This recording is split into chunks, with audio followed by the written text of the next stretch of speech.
Hi then, welcome to our first video in our computer literacy course where we are looking at getting to know the basics. So I'm going to be going through the theory component of this. In other words, just looking at a couple of things we need to cover, and then I'm going to show you practically, everything that we are talking about. So first things first.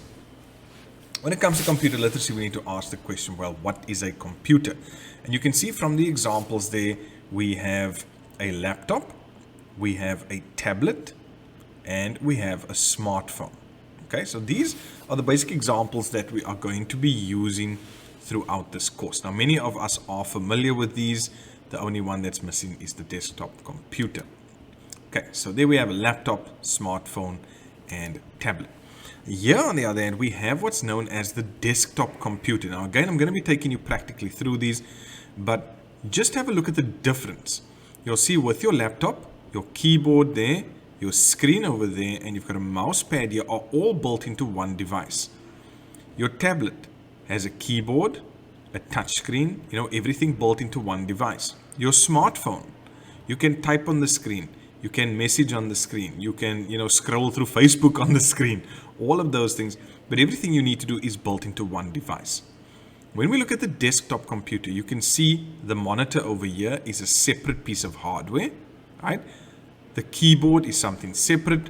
The mouse is separate, and what we call the system unit, or this box here that's got all the major components for the computer, is a separate, physical piece of hardware as well. So those are just the immediate differences between the two, and this is known as our desktop computer. So please.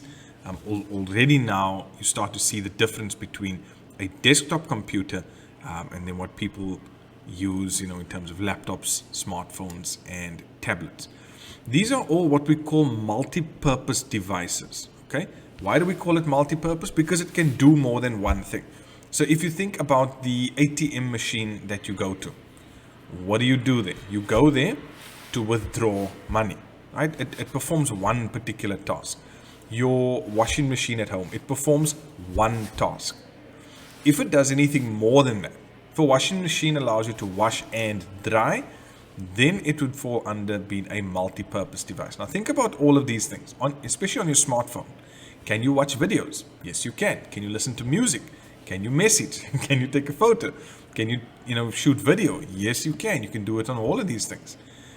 So this is why they are multi-purpose devices. There are also electronic devices. Okay, we know that by now. And some are portable and some are not. So those that fall under the portable or mobile category, that's these devices. Your smartphone can go anywhere with you. Your tablet can go anywhere with you. Even your laptop, you can pop it in a bag, and take it anywhere. And that's what makes these devices portable. Big reason as well, because they all work off battery. So a laptop has to be charged, smartphone, tablet, all of those. The desktop computer is not designed to be portable. It's designed to plug into the wall, to get power from a normal wall socket. So it's not part of that portable family. Okay, then you'll always have two terms that will come up when it comes to computer literacy, and that's hardware and software. So when we look at the picture of our desktop computer here, this falls under hardware. But what is hardware? Hardware is the physical parts of a computer. So your system unit, your keyboard, your mouse, your monitor, that we can touch and see. So anything that I can physically touch and see, that will fall under hardware. There they give us examples of the mouse, the monitor, the keyboard, the parts. Even inside of this box, they are all physical parts that we can touch and see, and therefore it falls under hardware. Software, on the other hand, these are the specific instructions we give to the computer to get something, Software, on the other hand, are the specific instructions we give the computer to get it to do something useful. Okay, so there we have different types of software, and we're going to be going in detail on this. Windows 10 is an example of what we call an operating system. Again, we'll go into that in a later session. These are examples of different programs. Microsoft Word, for example, allows you to create documents. Excel allows you to create what we call spreadsheets. And then Adobe also allows us to create documents that you can't edit. Okay, so it's good, especially when you send in invoicing and things like that. They are multi-purpose tools because they have the ability to run different types of programs.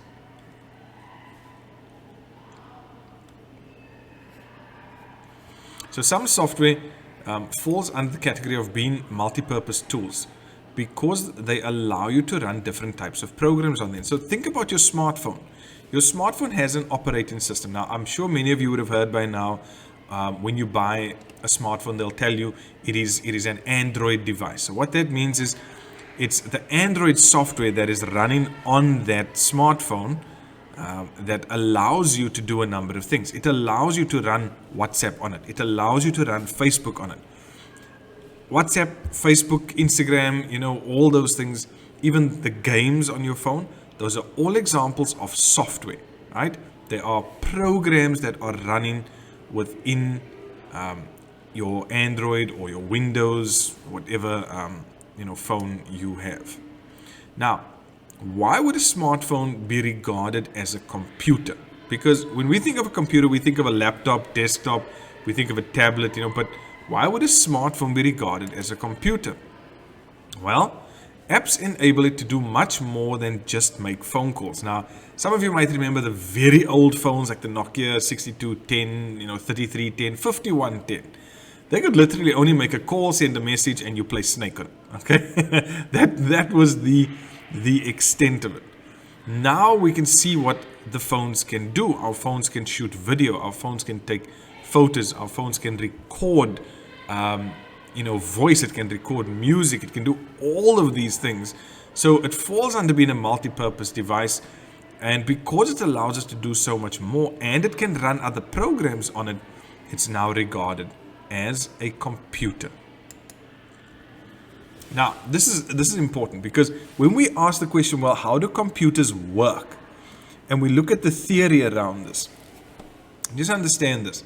We have what's known as the information processing cycle, and this basically tells us we use input, right? Input is when we give instructions to the computer or to the device. So think of your smartphone.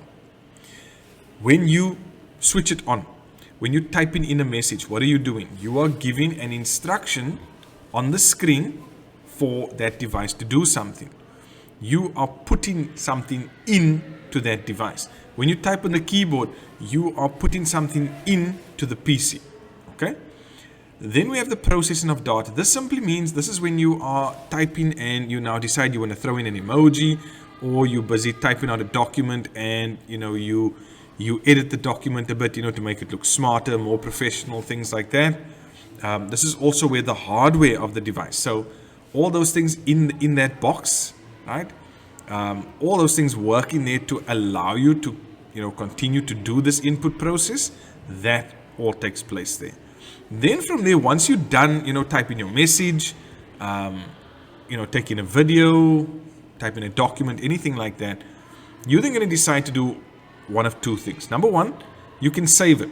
That's what storage is here for. Storage just means that we are saving it onto our device, onto the computer. You've now, for example, taken a video of something. You've done a bit of editing over here, and then you just leave it on your phone, right? Or you're going to share it with someone. That's fine. Output means, what are you now going to do with it? Well, number one, you're going to look at it. So that's part of your output. In other words, anything that's coming out to you. So if you typed out a document, made it look all beautiful, and you are looking at it, that's output. If you print it out, that's output. If you view it on your computer screen, that's all output. So this is just basically how things work in a computer. With input, we are giving instructions to the computer. We give those instructions through typing on the screen, typing on the keyboard, using the mouse. Those are all things going into the computer. The computer then processes all those instructions in this section over here through the hardware that it has and everything else. Then we can decide to save it on the device. We can decide to print something out or send it to someone else or just look at it. That's all part of output. So here we have a typical example of adding a contact to your smartphone. How do we add a contact? Look at this now. When we input, we type in the context details using the keyboard. Remember, what did we say? We are giving instructions to the computer. Then with the processing, the smartphone checks if it already has that contact. So it's using its physical hardware inside and, its software to check, listen, do I already have that person there? If it's not, it can be stored. Now the person's details are saved on your phone. That's our storage. And then when we want to maybe send the person a message, or we find that the contact is already on our phone, output is the message that is now given to us to say, listen, this contact already exists, so you don't have to add it. So again, remember, input, things going into the computer, processing is where it does all its checks, storage is where we save it, and output is if there's anything wrong, if there's any message that comes back to us, or anything coming out to us, that would be part of output. Okay, so computers at its absolute basic, computers take what we call data, or in other words, raw facts, and they turn them into information. Okay, so me having a cell phone number of someone doesn't really mean anything. But when I take that and I put a name to it and I put an email address to it and I save it as a contact, is it now useful information? Yes, it is. Okay, so this is just at its core what computers allow us to do. And this can be from your laptop, your cell phone, your smartphone, desktop computer, anything like that. Enough of this talk. Let's take a tour around some practical examples of hardware and computers. Okay, so in front of me I've got a number of different pieces that make up the computer. Now, some of you will know this, right? This is a laptop. Okay, so I'm going to open it up there, and you can see with our laptop, we've got our screen, we've got our keyboard. This is the section that we use as a mouse. Okay, but I'm going to go into some details, so don't stress about that.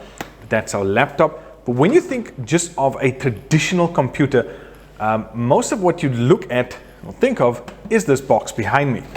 So this is what's known as a desktop computer. And why is it called a desktop computer? Because ideally it sits on the desk. Okay, please, I didn't come up with the names. This is exactly what it is.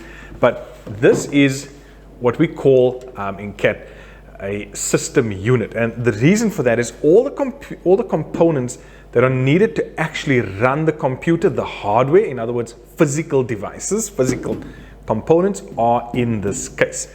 So when you see towers like this, please remember, first and foremost, this is a desktop computer. Now, it doesn't mean that it has to sit on top of the desk. It can sit underneath, but this is what it is. You can also see at the back, these are just some of the ports, some of the places where things can plug in. So this section over here is actually for the power that comes from your wall. Okay, so you plug that power cable in and it goes in over here. The reason this one has two outlets over here is because power is going in, and the other one is where power usually goes out, maybe to a monitor like the one you see over here. Okay, and then we've got a number of other ports. I'm going to go through this in our theory module, but basically any components outside of this case, things like a monitor, a keyboard, a mouse, a printer, any of those things would then plug in over here.